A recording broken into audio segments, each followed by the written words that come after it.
13.7 trillion naira at the end of December 2018. Senior Democrats have responded by accusing him of committing a gross offence. The All Progressives Congress has vowed to punish the Ogun State Governor, Ibikunle Amosu.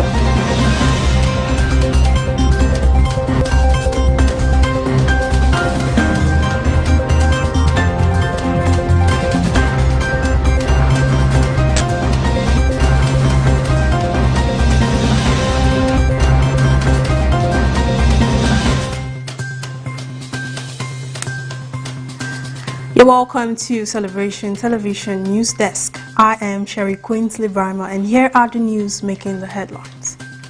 On COVID-19, federal government releases 6.45 billion naira for oxygen plants in 38 locations nationwide.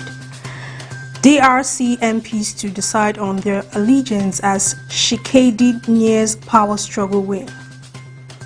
On Trump impeachment, Republicans seek delay until February.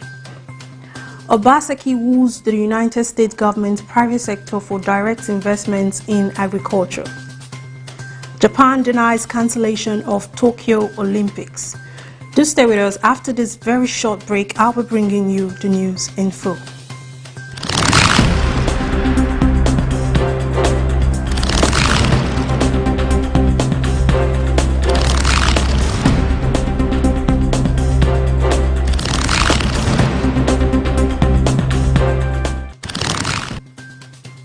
Welcome back, and now the news in details. On COVID-19, federal government releases 6.45 billion naira for oxygen plants in 38 locations nationwide.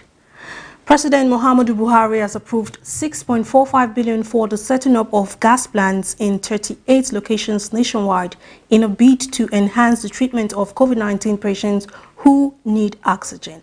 The Minister of Finance, Budget and National Planning, Ms. Zainab Ahmed, disclosed this at the first National Economic Council NEC meeting presided over by Vice President Yemi Osibanjo-San.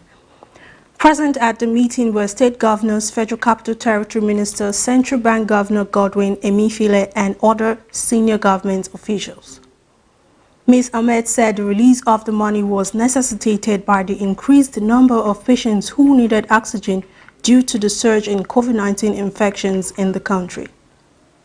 The minister told NEC that as of January 20, 2021, the balance in the excess crude account ECA stood at 72,411,197.80, while balance in stabilization account and natural resources development fund account stood at 28,800,711,295.37 and 95,830,729,470.82 respectively as of January 19, 2021. Similarly, the head minister, Dr. Osage Ehanire, informed NEC that sequel to President Buhari's decision to activate the Basic Healthcare Provision Fund based on the National Health Act, 55.1 billion naira was approved in 2018, adding that 50% of the sum had since been released to states and the Federal Capital Territory. And also moving forward, on restructuring, Jonathan disagrees with Nwodo, Adebanjo and Jega. Former President Dr. Goodluck Jonathan differed with immediate past President General of Ohanaeze Ndigbo John Nwodo, Afenifere Chieftain Ayo Adebanjo, and former Chairman of Independent National Electoral Commission INEC Professor Atahiru Jega over the restructuring of the country. While Jonathan said Nigeria can't be restructured without first tackling challenges that polarize the country such as tribalism and nepotism, Nwodo Adebanjo Jega insisted it remained the only way out of the country's mired social, economic and political problems. Jonathan, in his opening remarks as chairman of Daily Trust 18th Dialogue in Abuja yesterday, said the restructuring of Nigeria into 12 states by Yakubu Gowon at the outset of the civil war was to protect it from disintegration. He also said Nigerians have intensified the calls for restructuring because the federal system of governance handed to the country by the British could no longer accommodate the complexities of the nation. The former president said he believes that the amalgamation of northern and southern Nigeria was not the problem but the divisive politics that had greatly affected the nation's unity. In another development, farmers, drivers, forest guards in protest rally for Akeredolu. Members of the Nigeria Forest Service known as forest guards, drivers, farmers and traders stormed the streets of Akure protesting in support of Governor Rotimi Akeredolu's order to herdsmen to vacate forest reserves in Ondo State within 7 days. The protest, who decried incessant abduction of their members by herdsmen, carried placards in various inscriptions in support of the eviction of the herdsmen from the forest reserves. The said Governor Akeredolu's decision to eject unregistered herdsmen in the forest reserves was done in the best interest of the people of the state and asked Governor Akeredolu not to back down on his directive. The farmers among them said if the current state of insecurity was not quickly checked, it might lead to famine in the state. Speaking with newsmen, Chairman of the National Union of Road Transport Workers, Comrade Jacob, said commercial drivers are no longer safe in the state because herders allegedly attack and kidnap them with impunity. A news coming from around Africa, the Republic of Congo MPs to decide on their allegiance as Tshisekedi nears power struggle win. Congolese MPs will cast a vote today, January 22, 2021, on their membership that would decide the majority in parliament because, with particular importance to the political rivalry between pro-Joseph Kabila's camp and current President Felix Tshisekedi, the plenary which would hold at the People's Palace in Kinshasa. It will draw the contours of the new majority in the National Assembly after the divorce between the camp of President Felix and that of his predecessor Joseph Kabila. 25 leaders of political groups and parties have joined the Sacred Alliance of the Nations wanted by the head of state. According to data presented by Modesty Bahati, there are hundreds of MPs, said Lukwebo. An overwhelming majority, he added. The Alliance of Democratic Forces of Congo, chaired by Modesty Bahati, is the second political force represented in the Congolese National Assembly within 41 seats after the PPRD of former President Joseph Kabila. Today, January 22nd, Congolese MPs would decide whether or not to join the Sacred Union of the nation. And still from around Africa, United States Paris Accord, climate activists in South Africa welcome the move. Climate activists in South Africa have welcomed the United States President Joe Biden's move to rejoin the Paris Climate Accord. This comes more than 3 years after former President Donald Trump pulled the United States out of the agreement. Hours after his inauguration, Biden signed an executive order to begin the process of getting the country back into the climate treaty. Vishwas Stetgar, a climate activist and an associate professor at the University of Witwatersrand, said the test for Biden would be whether he could carry out his climate agenda both domestically and internationally. Stetgar said, "It is a presidency that wants to ensure that there is a future for younger people on our planet. So again, the test is going to be on how he overcomes the constraints, how he drives this agenda and even pushes back entrenched interest." For Greenpeace Southern Africa spokesperson Happy Kambule, having the free world back was a welcome step. Kambule said the United States coming back into the Paris Agreement is a welcome step. It is also important, it is necessary, but the actual work in terms of actually achieving the Paris Agreement targets, including having the United States put forward a good faith contribution in terms of what they want to do internally, is going to be the next step. One of the key pillars of Biden's campaign was to join other world leaders in tackling the crisis facing our planet today. We'll go on a short break right now. When we get back from that short break, I'll be bringing you updates from the United States of America. Do stay with us.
Enter his presence and be overwhelmed. A command that triggers expectation. She was pregnant for 8 years. She ran with a word, a prophetic declaration, as Mama declared, and today the baby is here. This is one of the many things the Lord can do. Look at the baby that was held in the womb for 8 years, connecting to this grace. She's standing here with her evidence. Bringing souls to the kingdom. Get ready for generational impact with Dr. Lizzie Johnson Suleiman. Power of God! Power of God! Latakata rapata! At Ibienafe Secondary School Field, South Ibie, Edo State, Nigeria. Date 28 January 2021 at 4 p.m. GMT +1. For inquiries, please call +234 806 464 6180. You are next in line.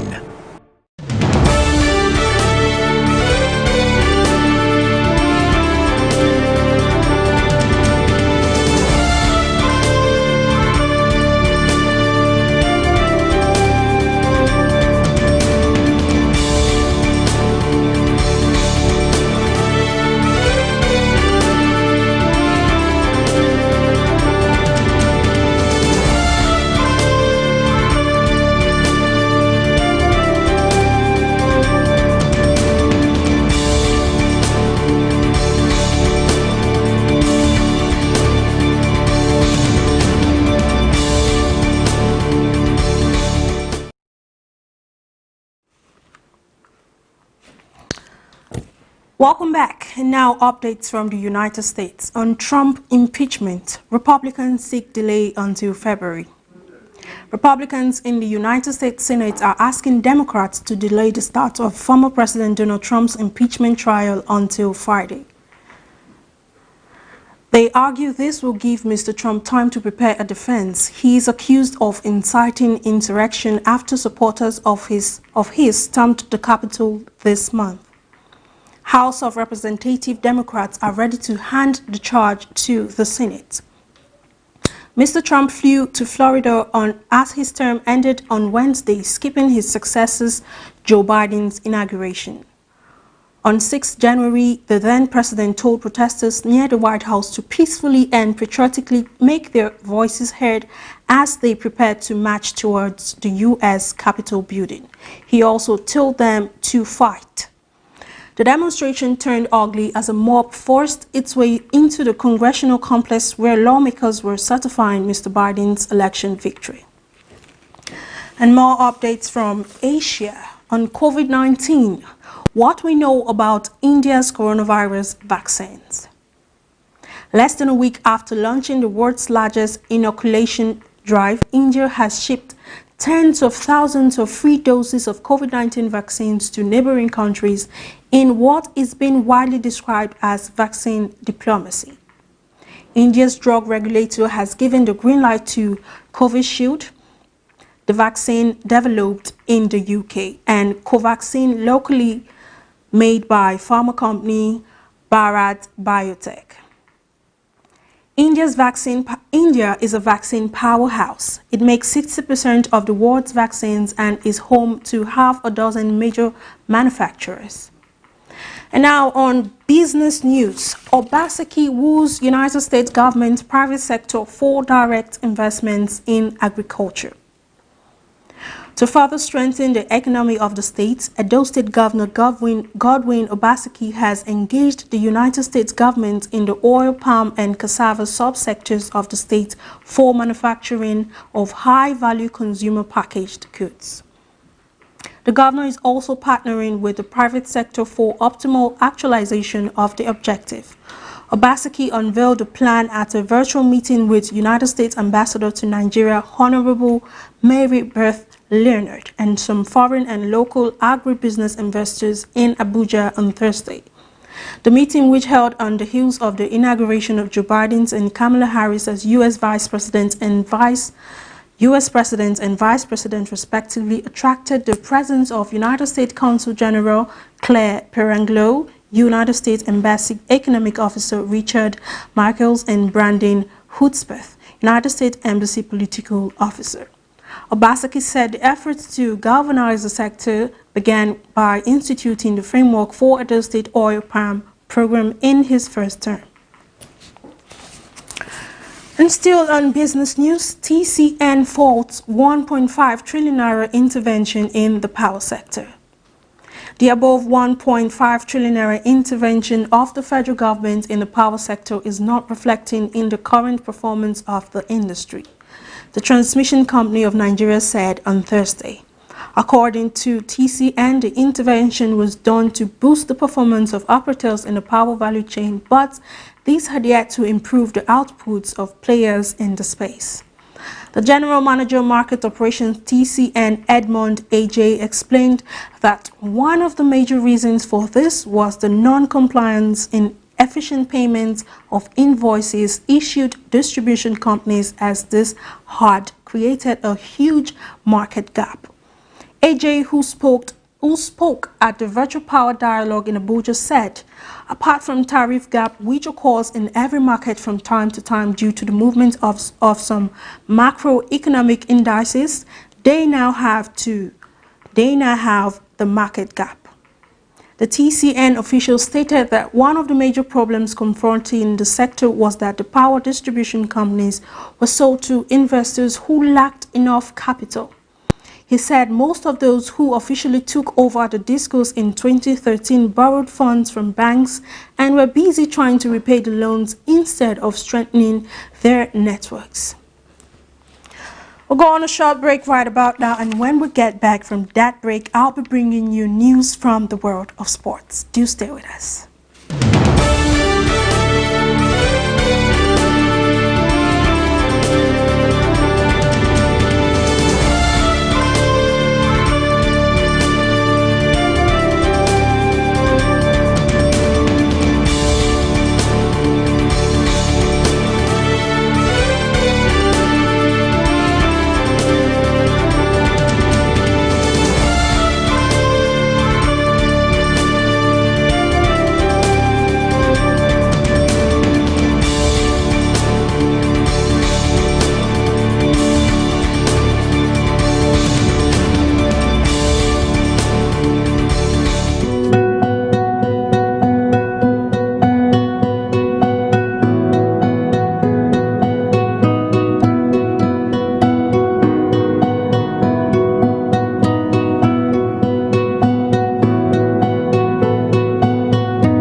someone shout hallelujah.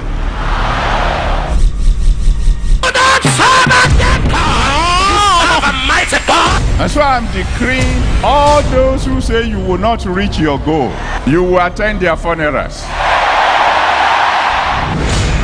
Power everywhere. Power of God. Power everywhere.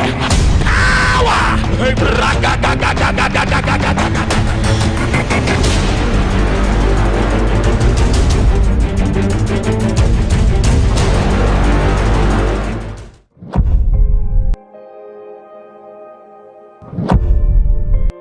Fresh fire, fresh fire. Hunchback. Papa, the mother scream. Hold with hunchback. Drop the child. Papa, look at the child. She's running. She's running. Another gathering for a peculiar generation, guaranteed for an indelible symbol. I saw Bernard. Bernard is my son. On his back, I saw Russia. He's in Russia now. Generational Impact Gambia 2021 with Apostle Johnson Suleiman. You're watching us in Gambia. Believe God with us that miracles will happen. Healings will take place. There'll be restoration of all that the enemy has stolen as we come to Gambia. 25th and 26th January 2021, 9 a.m. and 4 p.m. GMT+1. Happening at Independence Stadium, Bella Arena, Bakau, the Gambia. For inquiries, please call Generational Impact Gambia 2021. It's your time.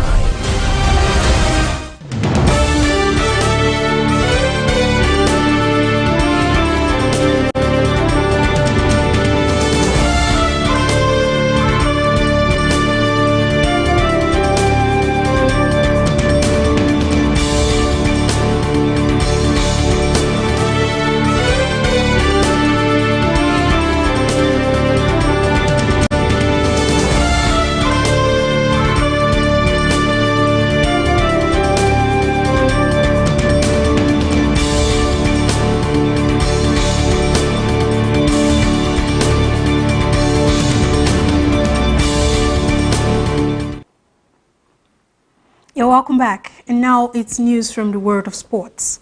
Japan denies cancellation of Tokyo Olympics. Japan doubled down on its commitment to host the Tokyo Olympics this year, and they flatly denied reports of a cancellation in a move that is unlikely to temper public fears of holding the event due to the global pandemic. Though much of Japan is under a state of emergency due to a third wave of COVID-19 infections, Tokyo organizers have consistently vowed to press ahead with the games scheduled to open on July 23rd after having been postponed in March last year. A government spokesman said there was no truth to a report in the Times that Japan was now focused on rescheduling the event to 2032. They clearly denied the report, Deputy Chief Cabinet Secretary Manabu Sakai said in a press conference. The Tokyo 2020 Organizing Committee also denied the report, saying its partners, including the Japanese government and the International Olympic Committee, were fully focused on hosting the games as scheduled. Also in another sports news, James scores 34 in Lakers' 8th straightaway win. LeBron James scored a season-high 34 points as the Los Angeles Lakers won their 8th straight road game to start the season with a 113-106 victory over the Milwaukee Bucks. The victory opened a 7-game road trip for the first-place Lakers, who are hoping this is the beginning of another win streak. They had a 5-game winning streak snapped in their most recent outgoing of 115-113 loss to Golden State. James made a clutch three-pointer and capped his ninth with an emphatic double-clutch slam dunk as the Lakers improved to an NBA best 12-4 on the season after gritty performance at the Fiserv Forum in Milwaukee. And that has brought us to the end of today's News on Celebration News Desk. In case you missed the stories, here is a recap of the headlines. On COVID-19, federal government releases 6.45 billion naira for oxygen plants in 38 locations nationwide. The Republic of Congo's MPs to decide on their allegiance as Tshisekedi nears power struggle win. Trump impeachment, Republicans seek delay until February. Obaseki woos United States government private sector for direct investments in agriculture. Japan denies cancellation of Tokyo Olympics. And now we are down to the photo of the day. Can you see that? This photo states that it is your own shadow that is holding you back from being your true self. How true is this? How true do you think this photo of the day is? You can tell us your thoughts about this photo of the day on our social media platforms. On Facebook, we are Celebration TV. On Instagram, we are My Celebration TV. On Twitter, we are at My Celebration TV. And on YouTube, we are Celebration TV. Never forget, your positive contribution to the wellness of the society you find yourself in or the organization you work in defines your leadership might. As an individual who knows what to do and do without expecting to be pushed has backed his way to success. Be it known today that everything we do, think, feel, or believe either has a positive or negative effect on humanity and our national well-being. Be a part of nation building today.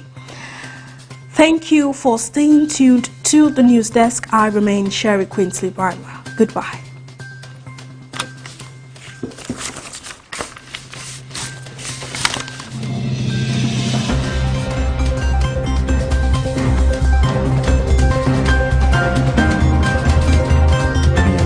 To 15.7 trillion naira by the end of December 2019. Senior Democrats have responded by accusing him of committing a gross offense.